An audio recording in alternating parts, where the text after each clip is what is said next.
Olá, meus amigos, um bom dia a todos, espero que estejam bem. Novamente aqui, então, a fazer a gravação para vós relativamente àquilo que temos vindo a estudar, o livro de Daniel, e estamos neste momento no capítulo 6. No capítulo 6, em que vimos já que sobre Daniel recai agora um decreto de morte, uma vez que ele prefere honrar o seu Deus do que obedecer a um decreto que tenha sido emitido pelos homens que vai contra a lei de Deus. Nós vimos no vídeo de ontem que os seus inimigos tinham pedido ao rei para assinar um decreto onde por 30 dias apenas se podia prestar adoração ao próprio rei, ao rei Dario, e não a qualquer outro deus que qualquer homem servisse. No entanto, Daniel continuou com a sua costumada vida de oração e nada mudou perante aquele decreto. Na verdade, Daniel sabia o que estava por trás de tudo isso. Na altura que este decreto foi estabelecido, Daniel começou a ter as visões do capítulo 7 e 8. Provavelmente, nesta altura, ele já estava informado de tudo aquilo que iria suceder. Daniel também já tinha tido a sua experiência relativamente a Nabucodonosor e também a sua informação que estava contida nos sonhos que Nabucodonosor teve, nomeadamente na sequência dos reinos. De forma que Daniel entendia perfeitamente que por trás deste decreto de lei estava um poder maior. Na verdade, um grande conflito entre o bem e o mal. O conflito entre a luz e as trevas. Na verdade, o conflito que originou a queda de Lúcifer e a sua expulsão do céu. Daniel sabia bem o que estava envolvido. Então vamos ver qual foi a atitude de Daniel perante aquilo que ele vivenciou após o decreto ser assinado. Vamos então ver na nossa Bíblia. E no capítulo 6 de Daniel, no versículo 9 diz o seguinte: Por esta razão, o rei Dario assinou o edito e a proibição. Daniel, pois, quando soube que o edito estava assinado, entrou em sua casa. Ora, havia no seu quarto janelas abertas do lado de Jerusalém. E 3 vezes no dia se punha de joelhos e orava e dava graças diante de Deus, como também antes costumava fazer. Orar 3 vezes ao dia é como estar constantemente em oração. Então aqueles homens foram juntos e acharam Daniel orando e suplicando diante do seu Deus.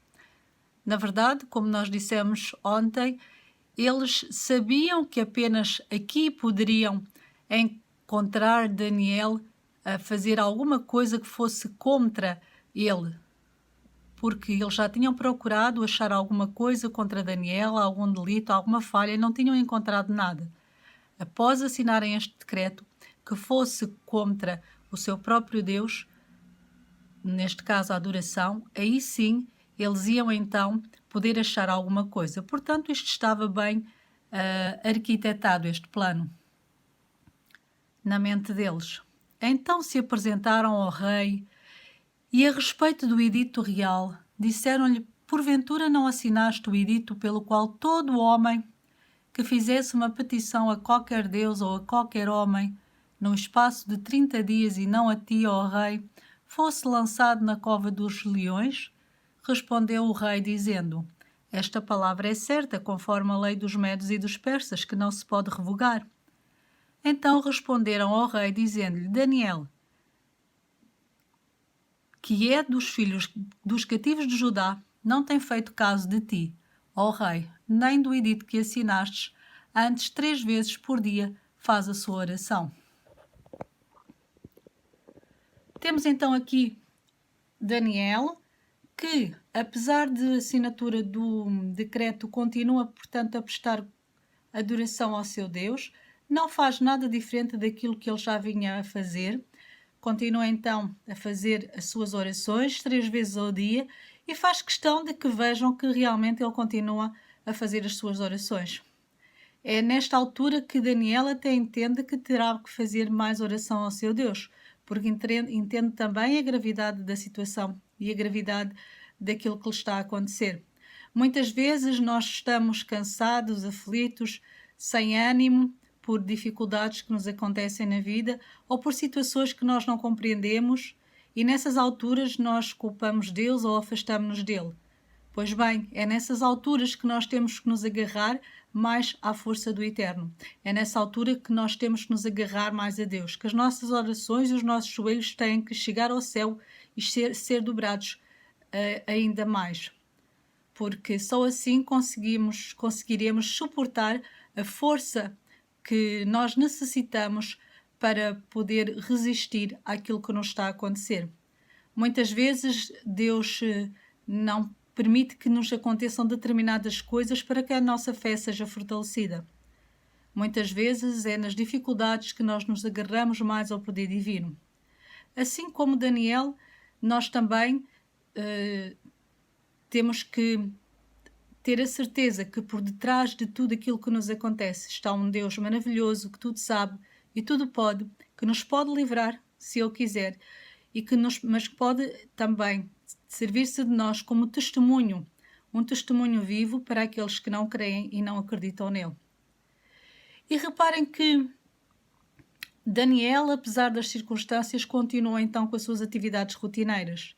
E os homens invejosos, aqueles que queriam mal a Daniel, foram então acusá-lo ao rei de que esta situação tinha acontecido e que ele continuava a orar ao seu Deus e estava contra aquilo que tinha sido decretado, uma lei que não podia ser mudada, a lei dos medos e dos persas.